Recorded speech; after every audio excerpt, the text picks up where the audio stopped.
In 1976, Sada Thompson stepped onto a television stage and unleashed something that hushed the entire crew.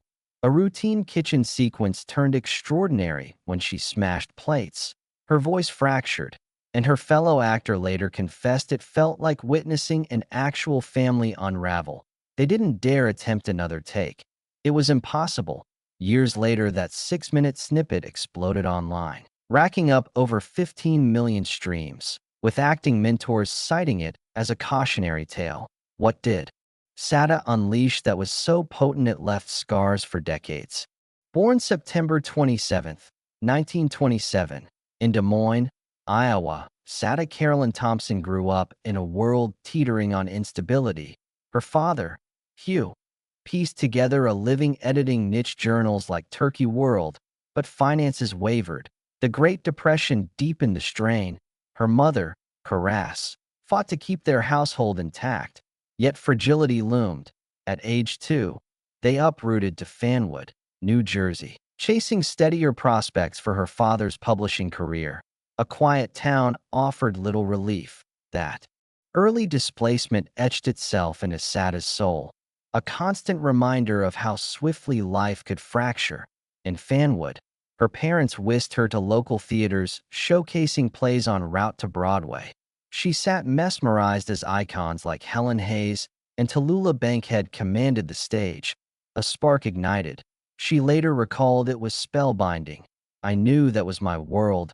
Funds were scarce, but her parents valued the theater's emotional alchemy, ensuring she soaked in those performances. By age 10, she was stealing scenes in school productions, her raw emotion and weighty presence undeniable even in minor parts. Graduating from Scotch Plains Fanwood High School in 1945 at 17, as World War II closed, her father still toiled in agricultural publishing, scraping by but never secure.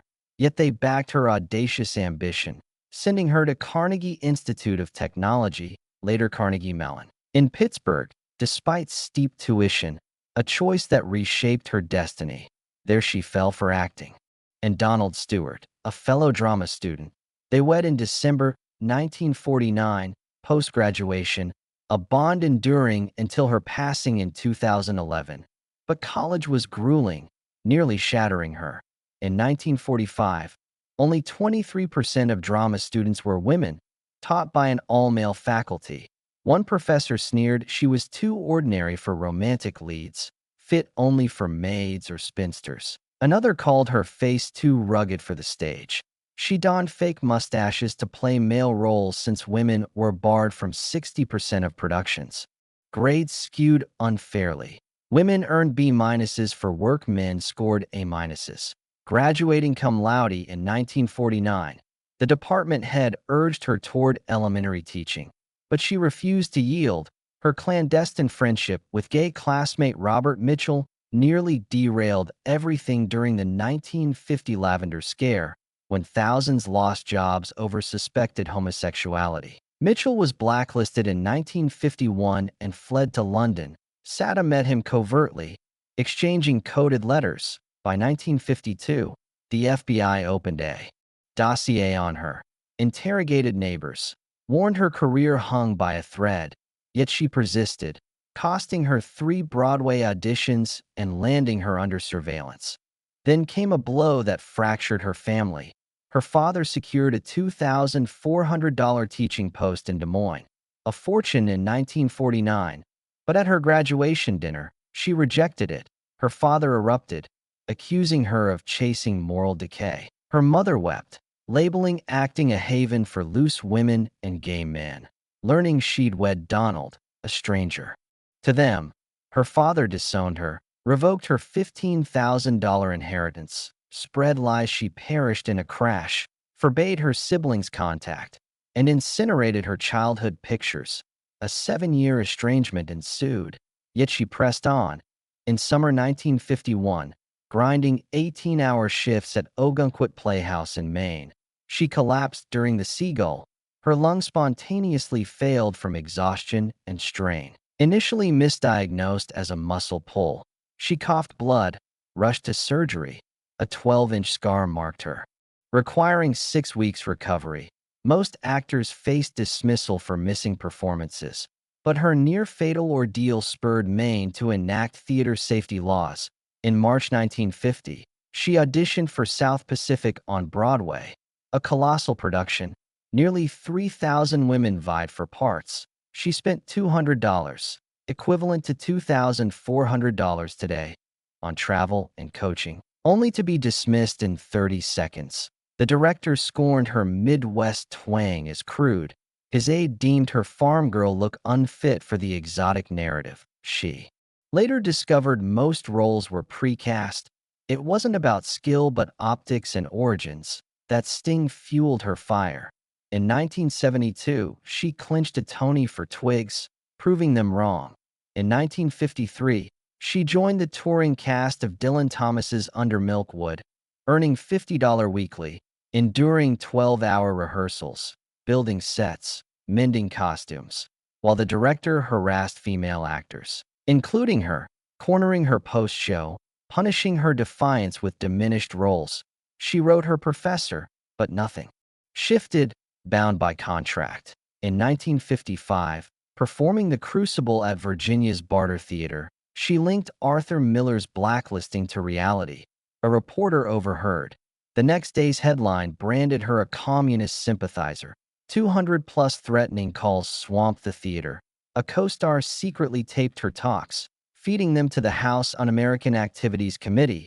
She signed a loyalty oath, publicly renounced communism to save her job, costing $300 in legal fees and 3 canceled auditions. By 1956, in New York, she paid $35 monthly for a frigid fourth-floor flat, sleeping in coats amid rats and roaches, surviving on soup kitchen fare, rejecting a $200 Revlon modeling gig to prioritize auditions, pawning her grandmother's $300 ring for $15 subway fare, fainting from hunger during a cat on a hot tin roof tryout. In 1957, she landed a breakout in The Misanthrope off-Broadway, but backstage chaos reigned. Co-star Ellis Rabb accused her of stealing his shine, shattered her mirror with a mug, glass slicing her hand. Requiring 6 stitches, he threatened to quit unless she altered her approach. The director mediated daily to salvage the show, yet she won a Drama Desk Award, though Rabb ensured she never worked with his troupe again. In 1959, starring in The Effect of Gamma Rays, investors yanked $15,000 2 weeks pre-premiere. She mortgaged her home for $2,000, bought costumes. But the show folded after 47 shows, leaving her $3,500 in debt, pawning her mother's pearls and grandfather's watch for $400. She cleaned offices nightly, performed 8 shows weekly, collapsing twice from exhaustion. Paramedics summoned backstage. Some producers blamed her for the flop, blacklisting her again. By 1961, at 34, after a decade in small venues earning $75 weekly, she snagged a role in Broadway's Patty Whack, a tale of Irish immigrants in New York. Playing destitute Bridget Ollie, she spent 3 weeks with Queen's Irish families to nail the accent. Critics like the New York Times' Brooks Atkinson called her searingly genuine.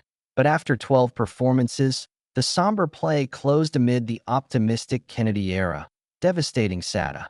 Yet she rebounded by 1964, embodying 4 roles, 3 sisters and their mother, in Twigs, a groundbreaking Broadway feat, earning her a Tony as only the 3rd woman to win for multiple roles in one play.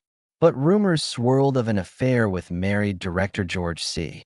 Scott. Spotted together at the Plaza Hotel, she denied it as vicious lies in a 1970 interview, saying the gossip spooked Hollywood. In 1967, cast in Truman Capote's The Grass Harp as reclusive Dolly Talbot, she urged Capote to deepen the character's pain. He refused. Their public spat made headlines, yet her performance shone. In 1969, reviving Twigs, a wooden rocker collapsed mid-scene, twisting her ankle, tearing ligaments, possibly fracturing. She performed through pain with a hidden brace. In Painkillers, audiences oblivious, earning another Tony. In 1968, she rejected a $50,000 yearly All My Children contract. $400,000 today. Her agents warned she'd ruin her future, but she feared TV would trap her from theater. A 3-year, 5-day weekly commitment she sidestepped despite financial strain. By 1970, she dipped into TV with Camera 3, 1961, and The Nurses, 1963. Her early 70s Marcus Welby, MD roles showcased her theater-honed depth, her unscripted tears and improvisations. Rooted in Carnegie and Pittsburgh Playhouse method training. In 1975, she was tapped for Kate Lawrence and Family, fresh off her 1972 Tony for Twigs. Wary after being cut from All in the Family over clashes with Norman Lear, she demanded a nuanced character, not a bland homemaker. Her foresight paid off. On March 9, 1976, Family's pilot, The Best Years, aired. Kate navigating her daughter's crumbling marriage and pregnancy.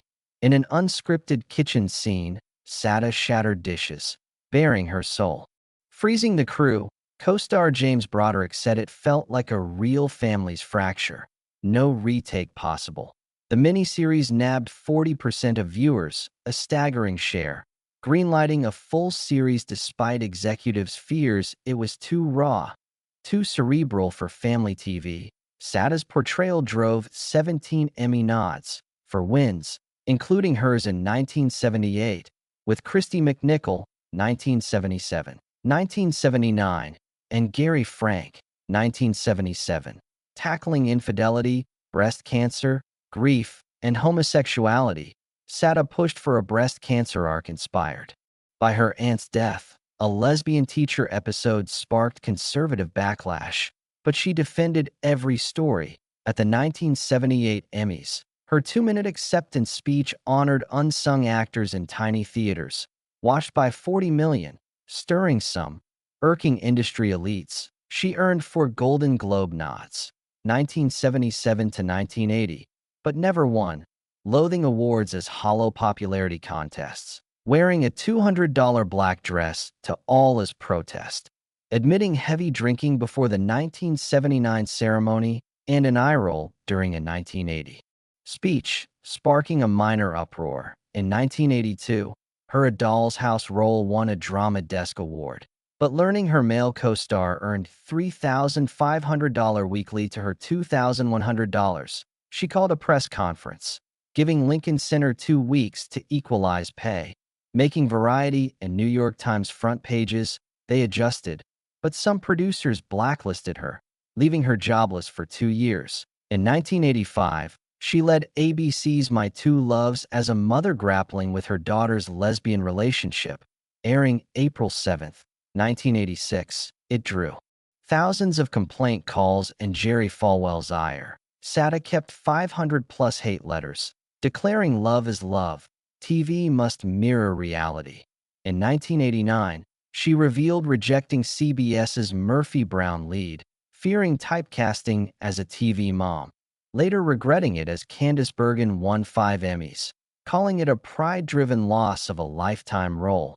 In 1990, she played Catherine Gerard in PBS's Andre's Mother, a 45-minute teleplay on a mother facing her son's AIDS death and his sexuality, aired March 7th. Despite funding cuts and sponsor pullouts over its gay and AIDS themes, WGBH Boston produced it with a 40% budget slash. Sada's restrained yet wrenching performance, eyes like frosted buttons, moved from denial to anguished acceptance, earning critical acclaim for dodging cliches. In 1995, she stunned as corrupt Judge Edgar Haynes in Law and Order's Jeopardy episode, aired October 31st. Her bribe-taking, evidence-tossing role shocked fans of her virtuous characters, proving her dark range. In 2000, she quit the exonerated after 3 rehearsal weeks, believing it exploited real death row survivors' pain. Her ethical exit, rare in theater, made waves as the play ran 600-plus shows. In 2002, voicing Cheers for Miss Bishop, she disclosed 5 years of severe osteoporosis, with spinal fractures, 35% bone density loss in hips and spine, worsened by menopause, limiting roles. She advocated for older women's awareness, saying it stole chances but not dignity. Her 1949 to 2011 marriage to Donald Stewart weathered early 1950s separations, his Panama work, and affair rumors, nearly divorcing in 1956 until counseling. Their daughter Liza, born 1957, struggled with Sada's absences, missing school plays, birthdays, and her graduation. A 1984 TV Guide confession called it her deepest shame. Liza noting Sada was a better TV mom, prompting her to decline major roles post-family. 1980. To mend ties, a Quaker, she embraced nonviolence, arrested March 15, 1972, at a Pentagon anti-Vietnam War rally, jailed 18 hours. With 47 others, kept secret but unregretted. In 1994, Ms. Magazine revealed her 1941 sexual harassment at 12 by Uncle Ray. Unspoken for 50 years until 1980s therapy, she funneled memoir funds to child abuse charities. In 2000, she admitted a 15-year alcoholism battle, sparked by family's pressure, hiding vodka in her dressing room. Hitting rock bottom in 1985, drunk at rehearsal, her family's ultimatum led to 28 days at Hazelden. Staying sober, attending AA, and sponsoring others, disclosed. Only after 15 years, in 2010, at 83, lung cancer struck. She refused treatment, choosing peace over hospitals, a choice 25% of over 75 lung cancer patients make, dying May 4, 2011, at Danbury Hospital, listed as lung disease per her wish. Her will, revealed 6 weeks later, bequeathed $2.3 million for theater scholarships for underprivileged women, funding 12 annually, a secret she planned for 2 years. In 2015, the Unseen Influence documentary highlighted her, with Meryl Streep's post-death recording crediting Sada's Twiggs roles for teaching her raw honesty's power and peril, revealing Sada's late-life anxiety and depression. In the 2020s, a family clip of her one-take breakdown over her husband's affair went viral on TikTok, hitting 15.7 million views. Gen Z marveling at its unedited intensity, trembling hands, catching breath. Acting coaches warning of method acting's toll. Her insistence on one take triggering years of anxiety attacks.